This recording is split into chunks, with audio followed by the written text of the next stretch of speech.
Hello everyone, welcome to another episode of TCG Talk, back today with another video. And in today's video we're going to be talking all things ninja in regards to the meta, how each ninja hero is kind of fitting in from top to bottom, talk about the events that just happened this past weekend and where the meta is kind of changing, and just have some good discussion point for all things ninja. So hopefully you enjoy this, and I'd love to hear your feedback and your inclusions as well.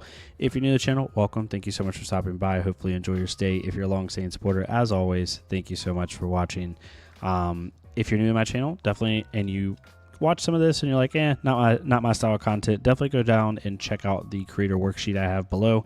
Has access to like over 100 creators hyperlinked.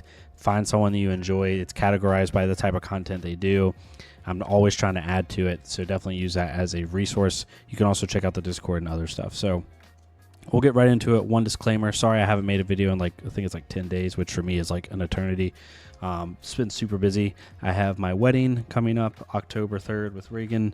We've been finalizing all the stuff for that. Super happy about that and excited, but also it's been a lot of work that's came with that. We're also potentially moving back to Dallas at the end of the year, so there's that. We're also prepping for that as well. So just a lot of life stuff, but good stuff, right? It's just been busy, so I apologize for the lack of content on that. Hopefully you can forgive me. But we'll get into this. So we had 3 events this past weekend. We had the Battle Hard in Chicago, Battle Hard Manila, and Battle Hard in Munich.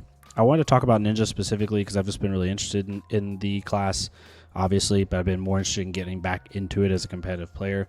I put out a post on my YouTube community asking people if they would be interested in seeing more like in-depth ninja content, and most people seems like they would enjoy that, whether Katsu, Ira, whatever the case may be.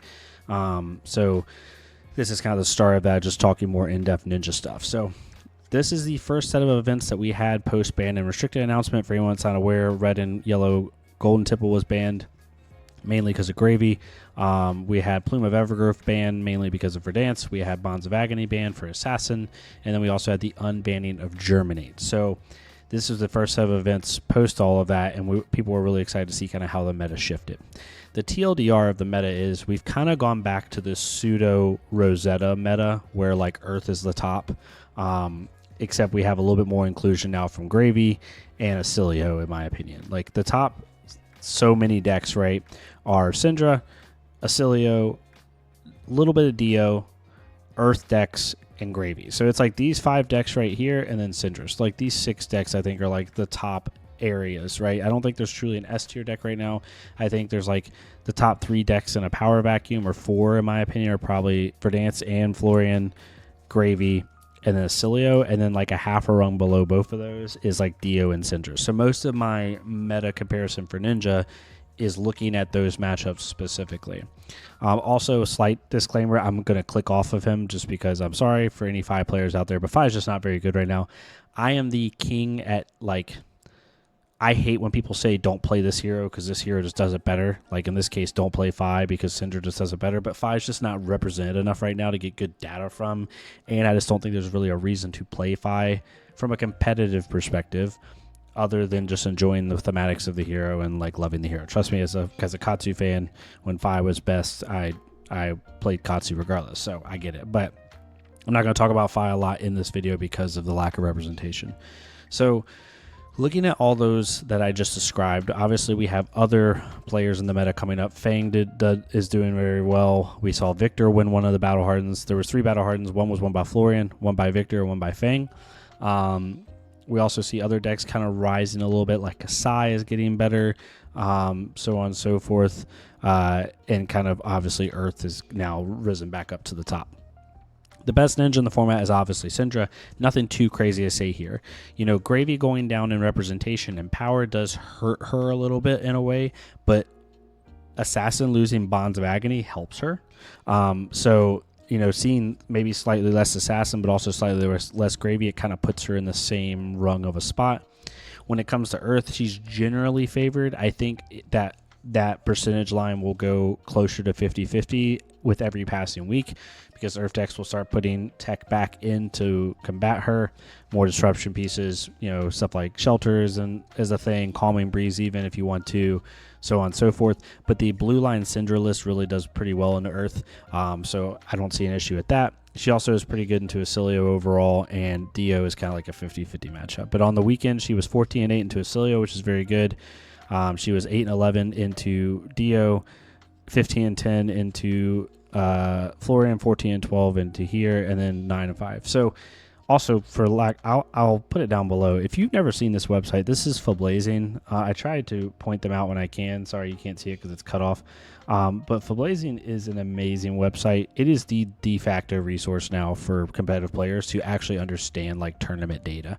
They aggregate all the data publicly. They don't get anything special treatment from LSS or anything like that. The creators of this are literally just pulling the data from a coding standpoint from LSS's public facing stuff and putting it all in here. They have like matchup matrices, tournament, deck list, all that stuff. Anyway, so Syndra's doing really good. Her worst matchups really are like Victor, who's not good enough right now, in my opinion, despite winning the one Battle Hardened. I'm not saying Victor's like irrelevant, but it's not represented enough right now. She doesn't really have a super bad matchup. Like Slippy can be bad, but the elimination of Bonds of Agony gives Syndra a little bit more game into that matchup. So overall, Syndra's just in a good spot. I think Syndra arguably is like a top 5 deck in the game. I think both Earth decks, Gravy, Acilio, and Syndra are probably my top 5. So there's not much to say about her. I think as Assassin kind of retools their game plan a little bit, maybe Mario has to put a little bit more disruption in order to combat some of these aggro pieces. Maybe Slippy alters their game plan a little bit to be a little bit more disruptive. There's ways that they can do that to make it worse on her, especially with Earth can also do some prevention stuff, I think, to make it a little bit harder on her. But Syndra does best as an aggro deck in the initial infancy of every single format, and right now we're in a new format, and she's going to typically go down just slightly as time goes on, because that's just kind of how Syndra works. Ira and Katsu is really what I want to talk about the most because it's very interesting. Ira is a hero that a lot of people have been big on for a while, including myself. I have it sleeved up right here. I've played it locally at Armories for the past couple months. Done really well with it. I wish I could go to a bigger event and try my hand at it. But this specific meta and what we're going to go into is arguably the worst it's ever been for Ira. Prior to the bans, Ira had a place, in my opinion. She was doing well. She won a couple events. Like Shoma did really well. Naib did really well at the Pro Tour with her. Aaron Grace did really well with her recently. She had a place because she was good in a Gravy, although that matchup got worse and worse for her, kind of closer to 50-50 at the end of it because Gravies were just getting more tuned. She had an okay matchup into Slippy. She was able to have some game into that matchup, and then she was basically 50-50 in almost every other meta-relevant thing. But being 50-50 in almost everything, slightly unfavored in a Slippy, but very favored in Gravy, she puts herself in a pretty good spot, right? Like you have game in everything. This new meta makes it very difficult. The Syndra matchup, I don't think is 1-8 bad. She was 1-8 on the weekend in the Syndra. I don't think she's that bad in the Syndra. I think she's slightly below 50% in the Syndra. Acilio, same thing. I think she's unfavored in Acilio. I do not think she's 4-15 unfavored.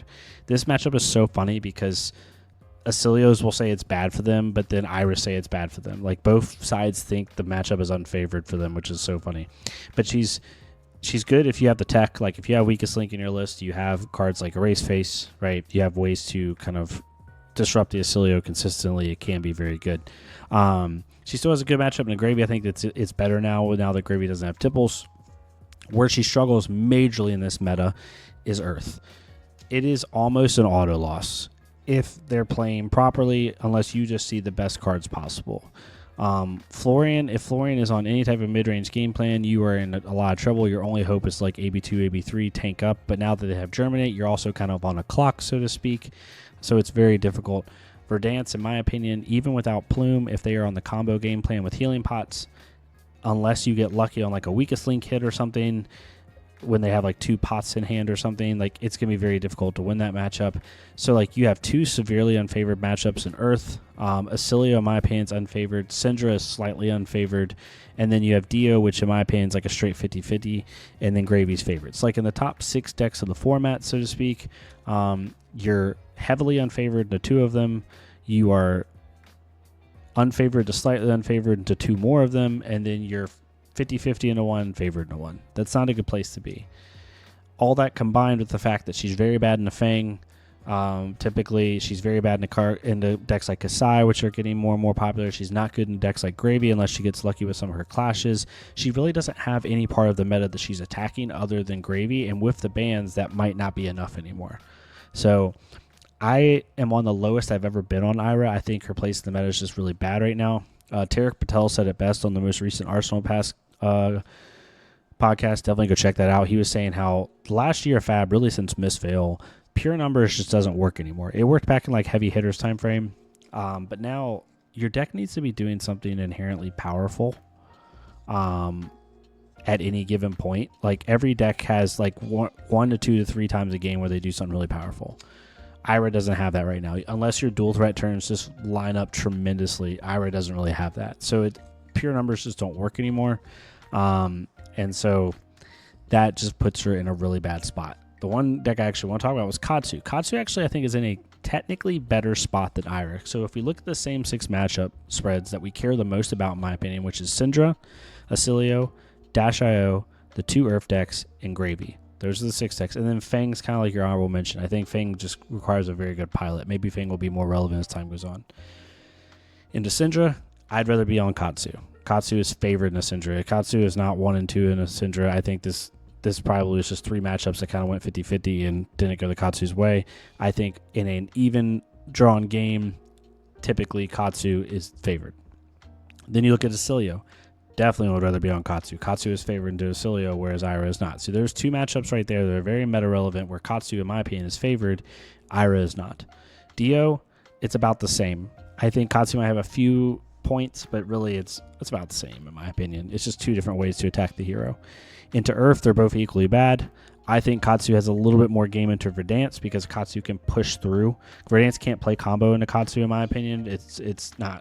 It can't stop what Katsu's trying to do. You're not going to disrupt him quick enough, and he'll eventually set up a natural combo line on a 5-card hand and kill you. So she has to be a little bit more proactive, and she doesn't have the early game proactivity that Florian does. So I think I would rather be on Katsu against Verdance than Ira. Into Florian, I'd rather be on Ira technically, but that matchup's just cursed for both of them. And then he's better in the Gravy. So Katsu's better in the Gravy, better in the Syndra, better into Acilio, slightly better into Dio, slightly better into Verdance, and equally bad into Florian.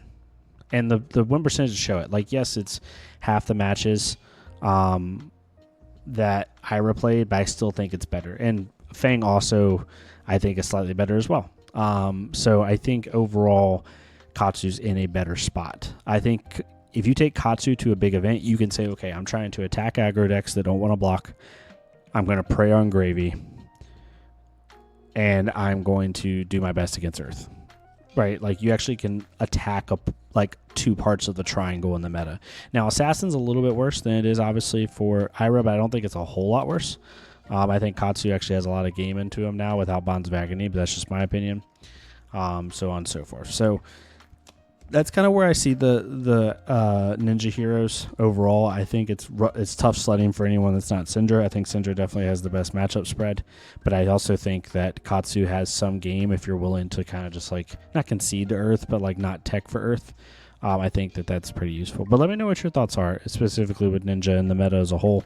I think we're kind of in a pseudo Rosetta meta with a little bit added gravy spice, right? Gravy additives, but we're pretty much in a very similar meta that Rosetta was in terms of what heroes are good, and what heroes are relevant. So you kind of have to make your choices based off that. I think we have a better Acilio than we did in Rosetta, obviously, and we have a gravy inclusion, but other than that, most all the other heroes are pretty even in terms of who's represented. But let me know what your thoughts are down below. I'd love to hear it. My spoiler video comes out tomorrow at the time that you're watching this. Super excited to show you whether you've seen the leaks or not. I'm equally excited to share the card with you, talk about a list. I will be putting out a list later that day in terms of what I'm going to put the new card in for, and what I'm replacing, how it changes the functionality of my list, and just overall kind of where I see Katsu in general. I have updated my Katsu list here with Cyborg Guide. I board up in a lot of matchups, so I try to put those notes, times where I board up, I try to tell you why, and you don't have to, and if you don't want to, what could you do to get to a clean 60? I put McGinty back on the list because I can't play Katsu without McGinty. I just can't. Like, I love the McGinty, or Katsu without McGinty is not Katsu for me. So, like, I'm always going to be biased towards that. But you definitely can swap it out if you don't like it. I also updated my sideboard guide, have a little bit more Cilio tech in here. Kind of went down my defense reactions, just like use them when I can. Tenacity is very good in this meta right now. Then obviously CNC is good in a myriad of things. The one card I'm really close to dropping is Mask of Momentum. With Gravy going down now, and I can just try to dishonor them with Link's inclusion, it just, like, yeah, I just want to almost always be on Links. The only matchup that I truly keep this in for now is Prism. And then you could argue Gravy if you wanted, but that's about it. But yeah, definitely check out my spoiler video if you like it. Let me know. Super excited about the card. Really excited about how it changes a certain ninja. So yeah, thank y'all so much. I'm going to be doing some more in-depth Katsu content as well with the new card and such. I know I put that community poll out about in-depth ninja content. I'm going to try to stick to that. I want to start really getting back into being like a content creator that also plays competitively. Been really inspired to do that lately, so hopefully I can do that with all the life events I have coming up. But thank y'all so much. Y'all have a great rest of your day. Be kind to each other. Be safe out there. Let's share as much positivity as we can in this world. This is weird nightly advice from TCG Talk. But thank y'all so much. Y'all have a great rest of your day, and I'll see y'all next time.